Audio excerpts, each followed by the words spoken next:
ख्वाहिशें कुछ कुछ यूं भी अधूरी रहीं, पहले उम्र नहीं थी अब उम्र नहीं रही। जीवन हवन कुंड है। पंडित जी द्वारा कराई गई पूजा में हम बैठ तो जाते हैं, लेकिन सोच उसमें हमारी अपनी ही रहती है।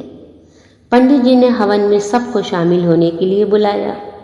सबके सामने हवन सामग्री रख दी गई। पंडित जी मंत्र पढ़ते और कहते स्वाहा। लोग चुटकियों से हवन सामग्री को लेकर अग्नि में डालते। गृह मालिक को स्वाहा कहते ही अग्नि में घी डालने की जिम्मेदारी सौंपी गई। हर व्यक्ति थोड़ी थोड़ी सामग्री डालता, इस आशंका में कि कहीं हवन खत्म होने से पहले ही सामग्री खत्म न हो जाए। गृह मालिक भी बूंद बूंद घी डाल रहे थे। उनके मन में भी डर था कि कहीं घी खत्म न हो जाए। मंत्रोच्चार चलता रहा, स्वाहा होता रहा और पूजा पूरी हो गई। सबके पास बहुत सी हवन सामग्री बची रह गई। घी तो आधे से भी कम इस्तेमाल हुआ। हवन पूरा होने के बाद पंडित जी ने कहा कि आप लोगों के पास जितनी सामग्री बची है उसे अग्नि में डाल दें। गृह स्वामी से उन्होंने कहा आप इस घी को भी कुंड में डाल दें। एक साथ बहुत सी सामग्री अग्नि में डाल दी गई। सारा घी अग्नि के हवाले कर दिया गया। पूरा घर धुएं से भर गया। वहां बैठना मुश्किल हो गया। एक एक कर सभी लोग कमरे से बाहर निकल गए। जब तक सब जल नहीं जाता कमरे में जाना संभव नहीं था। काफी देर तक इंतजार करना पड़ा। स्वाहा होने के इंतजार में उस पूजा में मौजूद हर व्यक्ति जानता था कि जितनी हवन सामग्री उसके पास है उसे हवन कुंड में ही डालना है, पर सभी ने उसे बचाए रखा कि आखिरी में सामग्री काम आएगी या खत्म ना हो जाए।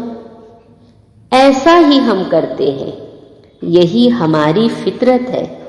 हम अंत के लिए बहुत कुछ बचाए रखते हैं, जो अंत में जमीन जायदाद बैंक बैलेंस के रूप में यही पड़ा रह जाता है।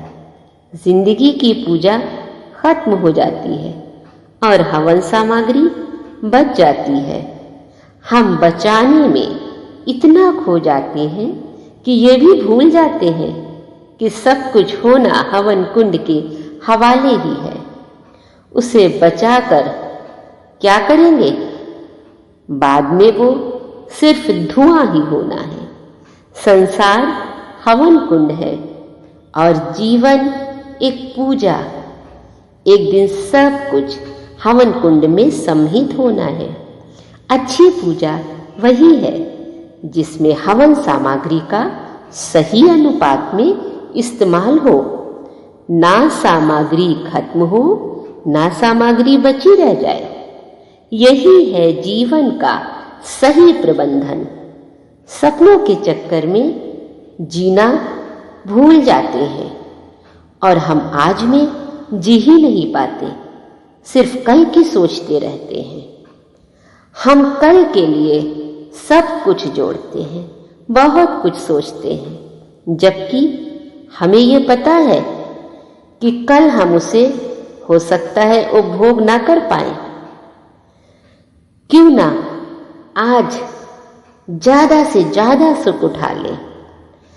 जब जीवन का हवन कुंड जाना सब कुछ जीवन का हवन कुंड में ही है, तो सही अनुपात में खर्च करें।